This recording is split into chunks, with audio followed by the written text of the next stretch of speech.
नमस्कार, news capital express में आपका स्वागत है। आपके साथ मैं हूं आरती गहलोत। आइए शुरुआत करते हैं बुलेटिन की। शहीदों की स्मृति में विधायक trophy tennis ball night cricket tournament की संरक्षण क्षेत्रीय विधायक कृष्णा गौर एवं सचिन पासी की अध्यक्षता में 2 अप्रैल से 10 अप्रैल तक किया जा रहा है।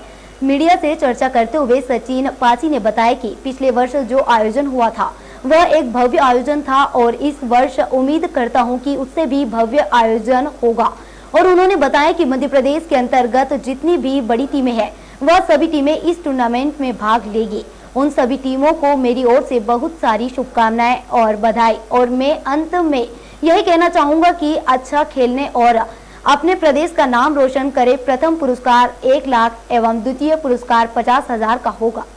मैं तो पिछले 2 सालों से इसको खेल रहा हूँ और बहुत शानदार आयोजन है और पिछले साल भी ये एक भव्य आयोजन था। इस साल उम्मीद करता हूँ कि उससे भी अच्छा आयोजन होगा और जिस तरीके से लाइटें बढ़ाई गई है और ग्राउंड अच्छे से मेंटेन किया है तो शानदार आयोजन है ये। सर, जिस तरह से आप मैच काफ़ी टाइम से भी खेलते आ रहे हैं, इस भेल ग्राउंड में आपको खेलने का अवसर प्राप्त हुआ, किस तरह से महसूस कर रहे हैं और क्या आगे के? भेल प्रबंधक का बहुत सपोर्ट है, सचिन भैया हमारे और राम नारायण भाई, तो ऐसी सपोर्ट मिलता रहे तो ये ग्राउंड और अच्छा हो जाएगा और इस पे ये टूर्नामेंट और भव्य आयोजन होगा। सर, कहाँ से टीम आई है और आपको इस मैच में जो मैच देखने को मिल रहा है किस प्रकार का रोचक? भोपाल के आसपास की जितनी भी टीमें हैं, सब जितनी भी बड़ी टीमें हैं सब इस टूर्नामेंट में खेलती हैं और भोपाल के मेरे ख्याल में मध्य प्रदेश के आसपास के जितने भी बड़े प्लेयर हैं सब इस टूर्नामेंट में खेलते हैं। सर, आप भोपाल में नहीं मध्य प्रदेश में एक जानी मानी हस्ती हैं और लगातार आप मैचों में युवाओं को भी संदेश देते रहते हैं। सर, इस मैच से युवाओं के लिए क्या संदेश है आपका? अच्छा खेलें,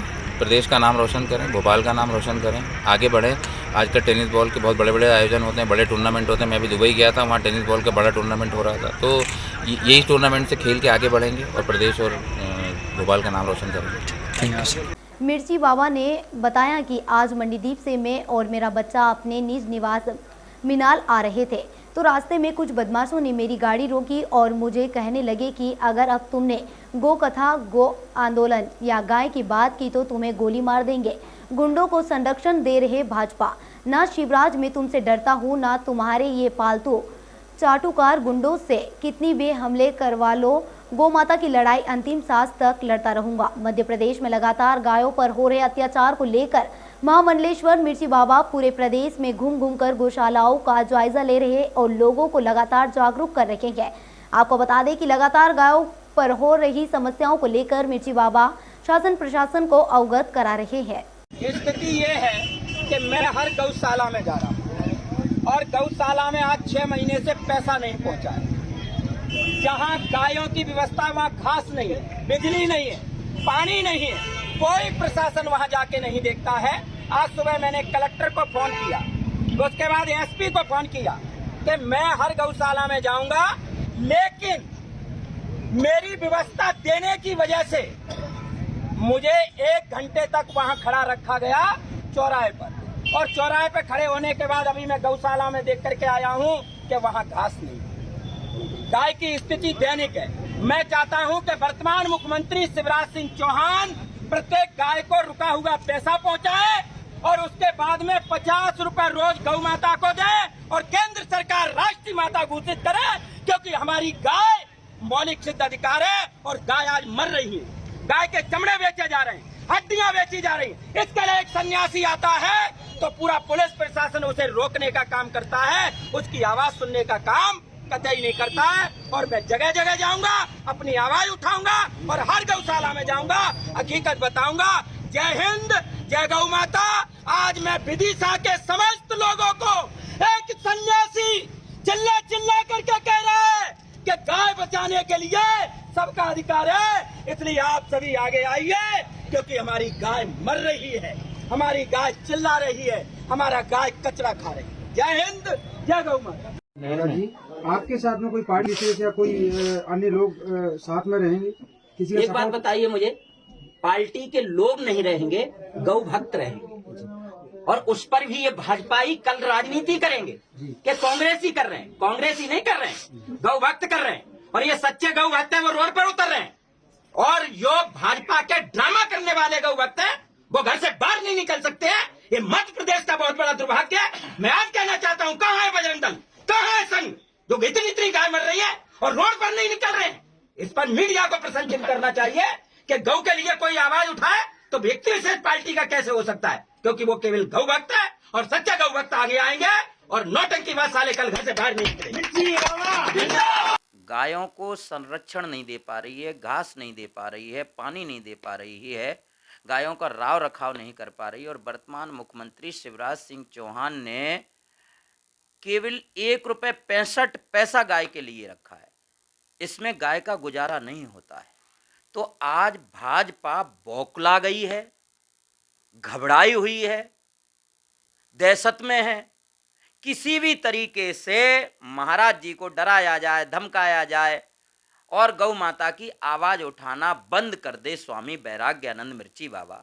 ऐसा कदापि होगा नहीं, चाहे भले मेरी जान चली जाए, मुझे कदापि डर नहीं है। लेकिन पूरे भारतवर्ष की जनता को इतना जरूर कह के जा रहा हूं कि व्यापम घोटाला में कई जान चली गई, उनके लिए क्रांति नहीं हुई, लेकिन गौ माता के सपूत बेटे की अगर जान चली गई तो पूरा भारतवर्ष एक क्रांति कर देगा। क्योंकि मेरा एक ही मांगना है, गौ माता को राष्ट्रीय माता घोषित की जाए और गौ माता को 50 रुपए भरण पोषण के दिए जाएं।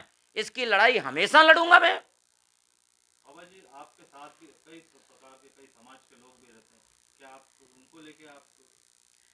देखिए, जो समाज के लोग रहते हैं, आना चाहते हैं, उनको भाजपा डरा देती है, धमका देती है।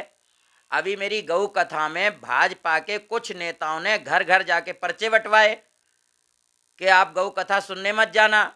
महात्मा जी तो कांग्रेसी महात्मा है, लेकिन कांग्रेस का विषय नहीं है। विषय इस बात का है कि कमलनाथ जी ने 20 रुपए रोज गौ माता के लिए दिया, 1000 स्मार्ट गौशालाएं बनवाई, 1 लाख गौ वंश बसाने का काम कमलनाथ ने किया। तो ऐसे प्राणी के लिए बोलना और ऐसे प्राणी को पुनः लाना, इसके लिए पूरे मध्य प्रदेश को लड़ाई लड़कर के लाना पड़ेगा। क्योंकि ये नाक निकम्मे लोग हैं और ये धर्म विरोधी हो गए हैं। इन्होंने आज की स्थिति ये कर दी है। मुख्यमंत्री उद्यम क्रांति योजना का शुभारंभ अवसर पर बोले मुख्यमंत्री शिवराज सिंह चौहान, मैं आज अपने बच्चों से कह रहा हूं, किसी को निराश होने की जरूरत नहीं है। यह मध्य प्रदेश है जिसके विकास दर इस साल करंट प्राइजेस पर 19.7% है। हिंदुस्तान में सबसे ज्यादा यह मध्य प्रदेश है जिसकी प्रति व्यक्ति आय जो कभी 13,000 रुपए 2003 में होती थी, आज करंट प्राइजेस पर बढ़कर 1,13,000 रुपए प्रति व्यक्ति हो गई है। यह मध्य प्रदेश है जिसकी जीडीपी सकल घरेलू उत्पाद आज बढ़कर 11.5 करोड़ का हो गया है। यह मध्य प्रदेश है जिसका देश की जीडीपी में कभी योगदान केवल 3.6% था, आज बढ़कर 4.6% हो गया है। अपना मध्य प्रदेश, बढ़ता मध्य प्रदेश, उसके नौजवानों को निराश होने की आवश्यकता नहीं है। 19 बच्चों को लगभग 108 करोड़ रुपए के अलग अलग व्यवसायों के, काम धंधों के या इंडस्ट्री के लोन स्वीकृत करके स्वीकृति पत्र अलग अलग स्थानों पर प्रदान किए गए हैं। रोजगार सरकार की प्राथमिकता है और इसलिए सब योजनाओं को एक साथ मिलाकर मैं हर महीने SLBC की बैठक करता हूं, बैंकर्स की। हर महीने एक दिन रोजगार दिवस मने और सब योजनाओं का लाभ बच्चों को दे पाए, उसके हम प्रयास करते हैं। और मुझे बताते हुए प्रसन्नता है कि एक साल में लगभग 32 लाख लोगों को, ये तो 3 महीने का तो मैंने बताया, 13 लाख से ज्यादा, इन अलग अलग योजनाओं के तहत, जिसमें प्रधानमंत्री स्ट्रीट वेंडर, मुख्यमंत्री पथ विक्रेता, आजीविका मिशन, मुद्रा योजना, PM रोजगार सृजन कार्यक्रम, ऐसी अलग अलग योजनाओं को मिला के अब उद्यम क्रांति योजना ये ऋण देकर रोजगार से लगाया गया है। अगर हम 1 लाख बच्चों को, जो हमने टारगेट तय किया है, बैंकों ने कहा है कि उससे कम नहीं, उससे ज्यादा ही हो जाए। अब एवरेज एक काम में अगर 20 भी एक रोजगार, एक उद्योग से, काम से जुड़े, तो कुल मिला के रोजगार जिन परिवारों को सहारा देगा वो उनकी संख्या लगभग 20 लाख के आसपास होगी। तो एक यज्ञ हमारे लिए। मित्रों, आज का दिन प्रदेश के युवाओं की जिंदगी में एक नई आशा और विश्वास का संदेश लेके आया है। औपचारिक रूप से आज मुख्यमंत्री उद्यम क्रांति योजना हमने लॉन्च की है। इस योजना के अंतर्गत 1 लाख से लेकर 50 लाख रुपए तक का लोन, चाहे छोटी औद्योगिक इकाइयां हो, सर्विस सेक्टर हो या अन्य कोई व्यवसाय हो, उसके लिए नौजवानों को दिया जाएगा। और इस योजना में जो नौजवान ऋण प्राप्त करेंगे उनको 3% ब्याज की सब्सिडी 7 साल तक दी जाएगी। इस योजना की खासियत एक और है कि लोन देने पर बैंक गारंटी मांगते हैं। कोलैटरल गारंटी मतलब सरकार ही देगी और इसके लिए कुल लोन की 1% राशि बैंकों के पास जमा करेगी। लगभग 140 करोड़ रुपया जो अभी 1 लाख लोगों का हमने सोचा है वो सरकार बैंकों को देगी। तो बच्चों को इसमें गारंटी नहीं देनी होगी। हमने ये भी तय किया है कि 12 लाख रुपए तक की आय, ये बहुत धनवान परिवारों को जरूरत नहीं होती, तो जिनकी 12 लाख रुपए तक की वार्षिक आय है उन बच्चों को, जिनके परिवारों की, उन बच्चों को व्यवसाय के लिए इस योजना का लाभ दिया जाएगा। देश के सबसे बड़े मेडिकल डिवाइस पार्क को मंजूरी, यह उज्जैन के विक्रमपुरी क्षेत्र में बनेगा। न्यायालय परिसर में अभिभाषक पुस्तकालय के लिए माननीय मुख्यमंत्री 5 लाख और मंत्रीगण 2 लाख रुपए दे सकेंगे। कयामपुर और ताखा की सूक्ष्म मध्यम सिंचाई परियोजना को मंजूरी। नगरीय निकाय में फायर सर्विसेज योजना को निरंतर रखने का निर्णय लिया गया। वहीं मुख्यमंत्री कन्या विवाह योजना में 55,000 की स्वीकृति। औद्योगिक क्षेत्र में आएगी। ये 360 एकड़ का उज्जैन देवास के बीच में बनेगा और देश का सबसे बड़ा होगा। अभी तक इतना बड़ा देश के अंदर और दूसरा है नहीं, जो हमारा मध्य प्रदेश के अंदर इंदौर और देवास के अंदर एक्सपोर्ट हमारा बन रहा है। 40,000 करोड़ का लगभग इसमें निवेश आने की संभावना है। ये मेडिकल डिवाइस पार्क कहलाएगा। मध्य प्रदेश के कैबिनेट के द्वारा आज पुनर्घनत्वीकरण नीति 2022 को लागू करने का भी तय किया है। इसमें काफ़ी इसको सरलीकरण भी किया है, जिससे कि हमारे शासकीय ऑफिस भी नए बन सकेंगे। भूखंड भी वो अकेली बिल्डिंग नहीं, भूखंड भी निकाल सकेगा। एक अन्य निर्णय में नगरीय निकायों में प्रचलित फायर सर्विसेज योजना को निरंतर रखने का और पुरानी 10 साल से अधिक की जो गाड़ियां हैं हटाने का और नई फायर ब्रिगेड खरीदने का भी निर्णय लिया है। किसानों के क्षेत्र में आज मंदसौर जिले के कयामपुर में सूक्ष्म उद्वहन बृहद सिंचाई परियोजना, जिसकी लागत 2,374 करोड़ है और जिसकी सिंचाई क्षमता 1,12,000 हेक्टेयर रबी सिंचाई हेतु प्रशासकीय स्वीकृति कैबिनेट के द्वारा प्रदान की गई है। परियोजना से सीतामऊ और मंदसौर तहसील के 252 ग्रामों को 1,12,000 हेक्टेयर भूमि में पाइपलाइन से सिंचाई, सूक्ष्म स्प्रिंकलर से सिंचाई करने का आज कैबिनेट ने अनुमोदन किया है। कांग्रेस के क्रेन मामले पर मंत्री विश्वास सारंग ने कांग्रेस पर साधा निशाना, कहा यह कांग्रेस का बचपना। 10 साल तक दिग्विजय मध्य प्रदेश के मुख्यमंत्री थे तो मध्य प्रदेश को डाकुओं का राज कहा जाता था। सीएम शिवराज ने अभी ही बुलडोजर नहीं चलाया है, उन्होंने पूरी तरह डाकुओं का राज खत्म किया। मध्य प्रदेश में सीएम शिवराज के नेतृत्व में कानून व्यवस्था चुस्त दुरुस्त। मंत्री सारंग कांग्रेस के कमलनाथ के नेतृत्व में चुनाव लड़ने पर मंत्री सारंग ने कसा तंज। यह प्रस्ताव उन्होंने रखा जिन्होंने कभी प्रस्ताव रखा ही नहीं जा सकता था। क्या कांग्रेस ने सर्वाधिकार 15-14 लोगों को दे दिए है? मंत्री सारंग कमलनाथ पैसा देकर मुख्यमंत्री और अब फिर पैसा देकर अपने नाम को उन्होंने आगे किया। मंत्री सारंग 10 अप्रैल रामनवमी पर नरेला विधानसभा में होगा दीपोत्सव। मंत्री सारंग के विधानसभा क्षेत्र नरेला में रामनवमी को मनेगा दीपोत्सव। हमारे लिए सौभाग्य की बात यह है कि रामनवमी राम मंदिर के निर्माण पर बन रही है। अब देखिए, बड़े आश्चर्य की बात है कि प्रस्ताव उनने पारित किया जिनकी के माध्यम से कोई प्रस्ताव रखा ही नहीं जा सकता। क्या कांग्रेस का शीर्ष नेतृत्व ने सर्वाधिकार ये 15-14 कांग्रेस के नेताओं को दे दिए हैं? अरे अभी तो यही स्थिति स्पष्ट नहीं है कि कांग्रेस का राष्ट्रीय अध्यक्ष कौन होगा। अभी तो वहीं दिल्ली में ही सरकार कांग्रेस की पार्टी एडॉक पर चल रही है। सोनिया गांधी रेगुलर राष्ट्रीय अध्यक्ष नहीं है, वो भी एडॉक अध्यक्ष हैं। पर वैसे ये कांग्रेस का अंदरूनी मामला है।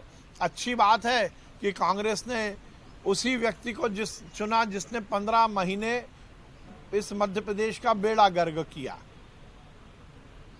कमलनाथ जी की सरकार में जिस प्रकार से भ्रष्टाचार मध्य प्रदेश में चला, तो जनता के सामने यदि कमलनाथ का चेहरा आएगा तो आप समझ सकते हैं क्या स्थिति बनेगी। पर यह बात सही है कि एक बार फिर कांग्रेस में ये बात स्थापित हुई है कि कांग्रेस में वही नेता बनेगा जिसके खीसे में पैसा है, जो सेठ है। कलकत्ता के सेठ कमलनाथ पैसा देकर पहले मुख्यमंत्री बने और अब पैसा देकर ही अपने नाम को वो स्थापित करने की कोशिश कर रहे हैं। अच्छा होता कि कांग्रेस का कोई ऐसा कार्यकर्ता जो नीचे से अपनी मेहनत से ऊपर आता और उसको वो नेता मानते तो शायद एक अच्छी पहल होती। पर एक बार पुनः कांग्रेस में स्थापित हो गया कि कांग्रेस केवल और केवल सेठों की पार्टी है। जो पैसा खर्च करेगा उसका बोलबाला होगा। कांग्रेस में टिकट भी बिकते हैं, कांग्रेस में पद भी बिकते हैं, और अब कांग्रेस में पद के रूप में किसी व्यक्ति का नाम भी बिक रहा है। इससे ज़्यादा दुर्भाग्यपूर्ण कुछ नहीं हो सकता। 10 अप्रैल को रामनवमी है। हमने ये निश्चित किया है कि इस बार हम नरेला विधानसभा में रामनवमी का उत्सव दीपोत्सव के रूप में मनाएंगे। यह हम सबके लिए प्रसन्नता की बात है कि इस बार की रामनवमी उस समय मन रही है जब अयोध्या में श्री राम का भव्य मंदिर का निर्माण भी हो रहा है। और राम मंदिर का निर्माण मतलब राष्ट्र का निर्माण है। इसलिए हमने निश्चित किया है कि नरेला विधानसभा में हम प्रत्येक घर में 2 दीपक जलाएंगे। एक दीपक श्री राम के नाम का और एक दीपक इस राष्ट्र के नाम का। उसके साथ ही अपने अपने मोहल्ले, अपने अपनी कॉलोनी में दीपोत्सव सार्वजनिक रूप से भी मनाएंगे। हमारा मानना है कि राम जो हमारे भगवान है, राम जो हमारा अस्तित्व है, राम जो हमारा मान और सम्मान है, उस राम के आशीर्वाद से ही ये देश आगे बढ़ेगा। इसलिए हमने हमारे क्षेत्र के रहवासियों से यही अपील की है कि 10 अप्रैल को हम सब अपने अपने घरों में 2 दीपक लगाएं, एक श्री राम के नाम का और दूसरा इस राष्ट्र के नाम का, और उसके साथ साथ सार्वजनिक रूप से भी दीपोत्सव के माध्यम से धूमधाम के साथ रामनवमी का उत्सव मनाएं। जबलपुर के गड़ा थाना अंतर्गत त्रिपुरी चौक पर शराब दुकान खोलने को लेकर चल रहा विरोध प्रदर्शन सोमवार को उग्र हो गया। दरअसल जैन समुदाय द्वारा मंदिर और स्कूल के पास शराब दुकान खोले जाने को लेकर विरोध किया जा रहा है। लोगों का कहना है कि स्कूल और मंदिर के पास शराब दुकान खोले जाने से महिलाओं और बच्चों में शराबियों का सामना करना पड़ेगा। इसी विरोध को लेकर सोमवार दोपहर स्थानीय पुरुष एवं महिलाएं दुकान के सामने धरना प्रदर्शन पर बैठ गए और भजन कीर्तन करने लगे। शांतिपूर्वक धरना प्रदर्शन के दौरान शराब दुकान के कर्मचारी शराब की पेटियां रखने के लिए दुकान पर पहुंचे, जिन्हें देखकर स्थानीय लोग आक्रोशित हो गए। शराब दुकान के कर्मचारी जैसे ही दुकान में शराब रखने के लिए जाने लगे, तभी लोगों ने शराब की पेटियां छीनकर सड़क पर फेंक दी और कर्मचारियों के साथ धक्का मुक्की शुरू हो गई। मौके पर मौजूद पुलिसकर्मियों ने किसी तरह लोगों को शांत करवाया और दुकान के कर्मचारियों को बचाकर वहां से रवाना किया।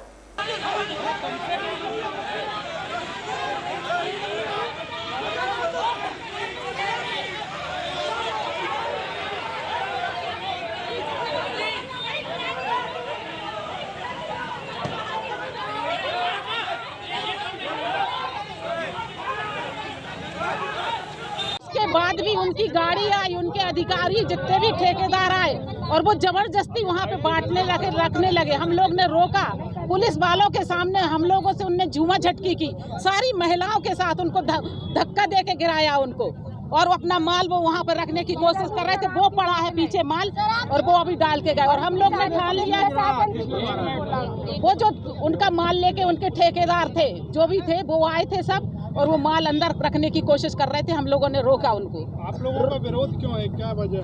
हम लोग इसलिए विरोध कर रहे हैं, पास में स्कूल है, महिलाएं हैं, हम लोग महिला प्रधान यहाँ का पूरा त्रिपुरी क्षेत्र है। हर दुकान पे आपको महिला मिलेगी बैठी हुई, सब अपना कमा रही हैं, सब कर रही, दुकान पे बैठती हैं महिलाएं और अपनी दुकान चलाती हैं। बताओ ऐसे माहौल में कौन महिला दुकान में बैठ सकेगी? नाम बताइए। मेरा नाम श्रीमती कमलेश जैन है, और पुलिस वालों के सामने उनने जो झूमा झटकी की है, वो जो उनने जबरदस्ती की है, उसकी कार्रवाई की जाए, नहीं तो हम लोग यहाँ से हटेंगे नहीं। और कलारी तो यहाँ खुलनी ही नहीं चाहिए बिल्कुल किसी लिए। 19 अप्रैल को भोपाल से तीर्थ दर्शन के लिए रवानगी लेगी ट्रेन। हर बार की यात्रा में शामिल होंगे मध्य प्रदेश सरकार के एक मंत्री। पहली बार की यात्रा में खुद पर्यटन मंत्री उषा बाबू ठाकुर जाएंगी। साथ ही परिस्थितियों को देखते हुए कुछ यात्री की व्यवस्था होगी। हवाई यात्रा से पहली यात्रा में 1000 यात्री करेंगे सफर। मध्य प्रदेश सरकार में मंत्री मीना सिंह ने भी जताई पहली यात्रा में शामिल होने की इच्छा। देखिए, तीर्थाटन भारतीय संस्कृति का एक अभिन्न हिस्सा है, और ये मध्य प्रदेश की समृद्धि, सांस्कृतिक राष्ट्रवाद का पुजारी है मध्य प्रदेश, इस बात का द्योतक है। तीर्थ दर्शन यात्रा हमारी 19 अप्रैल से पुनः प्रारंभ होने जा रही है, और पहली यात्रा भगवान काशी विश्वनाथ के दर्शन को 19 तारीख को निकलेगी, 22 को पुनः लौट कर आएगी। प्रमुख कौन कौन से स्थान जो हैं देश में चिन्हित किए गए हैं इस बार? जितने थे वो सब हैं, और कहीं से मांग आती तो विचार करके कि प्रदेश, एक तो चारों हमारे जो धाम हैं, इसके अलावा हम देखते वैष्णो देवी हैं,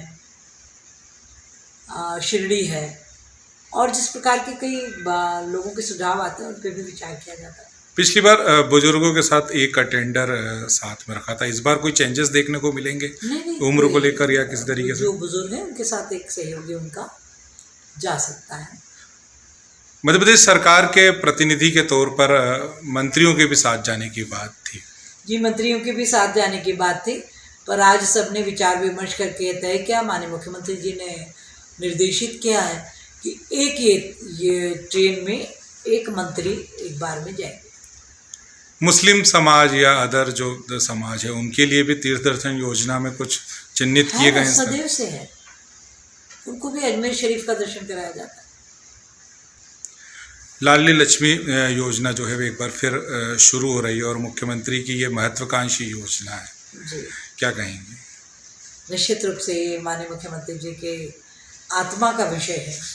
बेटियों की सुरक्षा, उनकी शिक्षा और उनकी उन्नति प्रगति, ऐसे सुंदर बातों को लेकर के लाडली लक्ष्मी योजना बनाई गई थी, और आज 41 लाख लाडली लक्ष्मी मध्य प्रदेश में है। हम लोग गौरवान्वित हैं कि हमने बेटियों के वो जो भ्रूण हत्या होती थी उसको हम बड़ी संख्या में रोक पाए। आज 1000 बेटों पर 956 बेटियां हैं मध्य प्रदेश में। ये मनुष्यता की सबसे बड़ी सेवा हुई है लाडली लक्ष्मी के माध्यम से, और अभी 2 मई से 11 मई तक हम लाडली लक्ष्मी महोत्सव मनाने जा रहे हैं। उसमें लाडली लक्ष्मी 2 माननीय मुख्यमंत्री जी बेटियों को और अधिक सौगातें देने वाले हैं कि जो बेटियां स्नातकोत्तर स्तर की पढ़ाइयाँ करेंगी उनको भी 25,000 रुपये का विशेष अनुदान मिलेगा, और वो जिस किसी कॉम्पिटिटिव एग्ज़ाम में IIT, IIM या मेडिकल इंजीनियरिंग में कहीं सेलेक्ट होती हैं तो उनका भी सारा खर्च मध्य प्रदेश की सरकार उठाएगी। प्रदेश के गृह मंत्री नरोत्तम मिश्रा जी के कथन पर कांग्रेस का बयान। पहली बात तो ये है कि जिन माननीय नरोत्तम मिश्र जी ने कांग्रेस के आंतरिक निर्णय पर आपत्ति उठाई है, कांग्रेस उनसे पूछना आप चाहती है कि कांग्रेस के हैं कौन? क्या वो यह कहने की हमने तो स्पष्ट कर दिया कि हम कमलनाथ जी के चेहरे पर ही इलेक्शन लड़ेंगे, हमारे मुख्यमंत्री के चेहरे वो होंगे और मुख्यमंत्री बनेंगे भी। मगर नरोत्तम जी इस स्थिति में हैं क्या कि वो कह दें कि शिवराज सिंह जी हमारे चेहरे होंगे या ज्योतिरादित्य सिंधिया जी होंगे या वो खुद दूल्हे बने हुए हैं वो चेहरे होंगे। मैं सोचता हूँ कि माननीय नरोत्तम मिश्रा जी को हमारे मामले में, कांग्रेस के मामले में हस्तक्षेप नहीं करना चाहिए और जो उम्र का वो तकाजा दे रहे हैं, मुझे लगता है कि नरोत्तम मिश्रा जी ज़िंदगी भर अमिताभ बच्चन नहीं रहेंगे, वह उम्र उनको भी छुएगी। और कांग्रेस पार्टी की परंपरा है कि हम अपने सीनियरों का सम्मान करते हैं। भारतीय जनता पार्टी के नेताओं जैसा हमारा चरित्र नहीं है कि जिनके कंधे पर, माननीय लालकृष्ण आडवाणी जी के कंधे पर आज जो लोग सरकार में काबिज हैं, आज उन्हें वानप्रस्थ आश्रम में भेज दिया है। वे बुजुर्गों की पीड़ा सहते हुए आश्रम में बैठे हुए हैं। यह परंपरा भारतीय जनता पार्टी में हमारे यहाँ नहीं है। हमारे यहाँ कमलनाथ जी ही नेता होंगे और वो मुख्यमंत्री जी भी होंगे। फिलहाल खबरों में इतना ही। आगे की तमाम जानकारी के लिए आप हमारे साथ बने रहें। नमस्कार।